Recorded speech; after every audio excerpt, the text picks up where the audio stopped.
Welcome to The Explainer. Today, we're going to talk about a really simple story, but one that packs this powerful punch about one of life's biggest hurdles, change.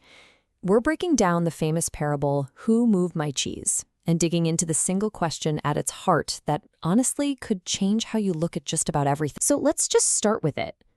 The single most important question in this whole story. It's what one of our main characters, Ha, asks himself. And it's a question that has the power to unlock some profound change for all of us. Just keep this in the back of your mind as we go. At its core, this is a pretty simple tale about four little characters running around in a maze. But don't let that fool you. This is a parable, and it holds some surprisingly deep truths about how we as humans tend to react, to resist, and, if we're smart, adapt to all the changes life throws at us. All right, first things first, let's get our terms straight. In this story, cheese, and yeah, that's with a capital C, it isn't just, a block of dairy. It's a metaphor for anything and everything you want out of life. Could be a fantastic job, financial security, a great relationship, your health, or even just a sense of inner peace. It's whatever you think will make you happy. And the maze? Well, that's where you look for your cheese. Think of it as the company you work for, your entire industry, your neighborhood, or even just your overall journey through life. It's this whole labyrinth of hallways and rooms full of dead ends, but also brand new opportunities. So the whole story really plays out through the eyes of four very different characters. And these four are meant to represent the different parts of all of us. The simple parts and the much more complex parts of our personalities when we have to deal with change. So we've got two mice, Sniff and Scurry, and they basically run on instinct. Sniff, true to his name, can smell change in the air from a mile away. Scurry just goes. He scurries into action, no overthinking. Then you have the little people, Hem and Haw. They're complicated, like us. Hem, he just digs in his heels, denies change is even happening, because he's afraid it's going to be worse.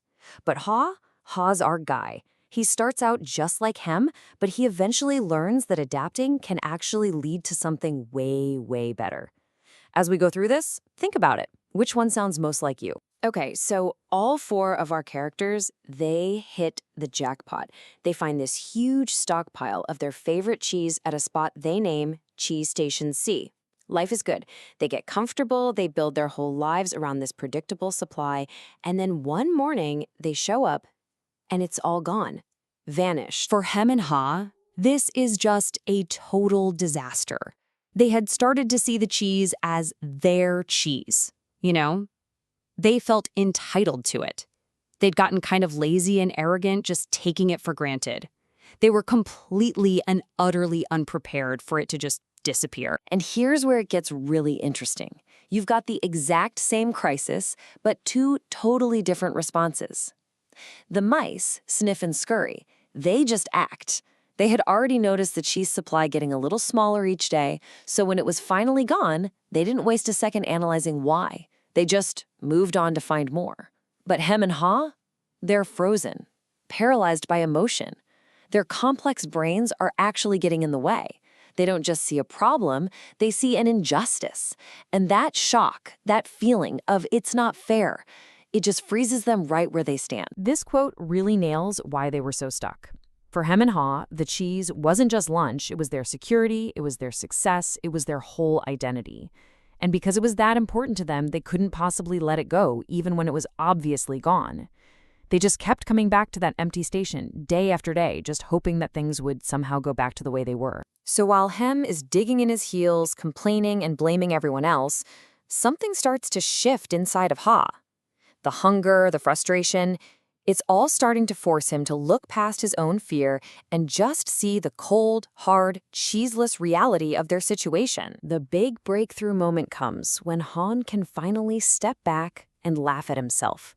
He sees how silly they must look, showing up to an empty station every single day, expecting cheese to magically reappear. He has this epiphany. His fear isn't protecting him at all. It's trapping him. It's the very thing keeping him in a cheeseless world. And this is the first thing he writes on the wall of the maze for his friend Hem to find later. It's a bit harsh, maybe, but it's a powerful wake-up call. Staying put and refusing to adapt wasn't a safe bet. It was a one-way ticket to failure. So he comes back to that amazing question, but this time it's not just a thought. It's a tool. He uses it on purpose to rewire his own brain. Instead of imagining all the terrible things that could happen in the maze, he starts to vividly picture himself finding and really enjoying delicious new cheese. And it's that mental flip, from picturing fear to picturing success, that finally gives him the guts to get moving. And with that, he feels this amazing surge of energy.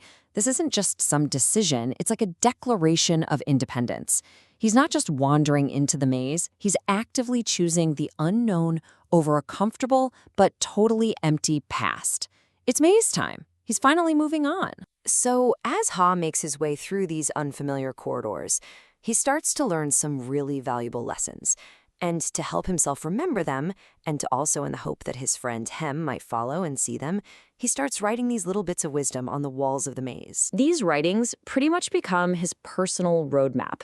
It's a simple 3-part philosophy. First, anticipate.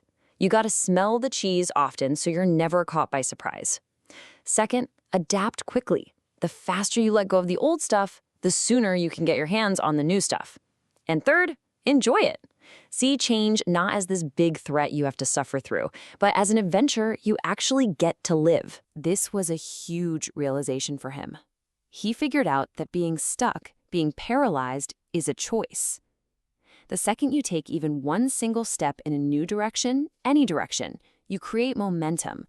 You give yourself a fighting chance. In a world that's always changing, just moving is progress. And this perfectly sums up one of the story's biggest takeaways. Ha discovers that the real prison wasn't the scary maze out there. It was the fear that he was carrying around inside his own head. The moment he moved past that fear, he felt alive and free, even before he found a single new piece of cheese. And this, right here, is the ultimate lesson from the maze. You just can't get to new rewards with old ways of thinking. His old belief that all change was bad was the wall that was holding him back.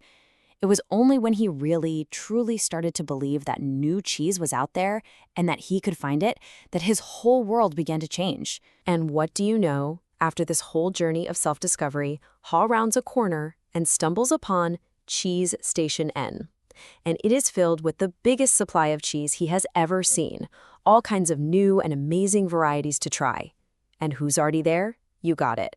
Sniff and Scurry, looking fat and happy. So the lesson Ha learned, and the one he's passing on to us, is this. Change isn't some rare event. It's just the way the world works. The cheese will always move. The key isn't to find that one perfect stash and guard it for the rest of your life. The real secret is to become someone who anticipates change, adapts to it, and maybe even learns to enjoy the hunt. You have to keep checking on your cheese every single day, so you're always ready to move when you need to. And that brings us right back to where we started, but now, hopefully, with a whole new perspective. This story is basically a mirror. It's asking us to take a hard look at our own lives, our jobs, our relationships, our old habits, and ask ourselves, what's the old cheese that I'm still clinging to? What fear is holding me back? And most importantly, what amazing new cheese might be out there, waiting for me, right now, in the maze?